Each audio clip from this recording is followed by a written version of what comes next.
اے چادر میں لپٹنے والے، اٹھو، اب خبردار کرنے لگو اور اپنے پروردگار کی بڑائی بیان کرو، اور اپنے کپڑے پاک رکھو اور شرک کی گندگی سے تو الگ ہی رہو، اور اس نیت سے احسان نہ کرو کہ اس سے زیادہ کے خواہاں ہو، اور اپنے پروردگار کی خاطر صبر کرتے رہو، پھر جب سور پھونکا جائے گا تو وہ دن مشکل کا دن ہوگا، یعنی کافروں پر آسان نہ ہوگا۔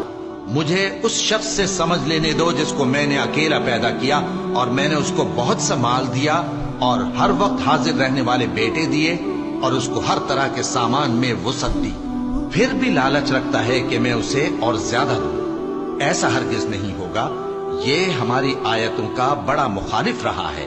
میں اسے ایک بڑی چڑھائی چڑھاؤں گا۔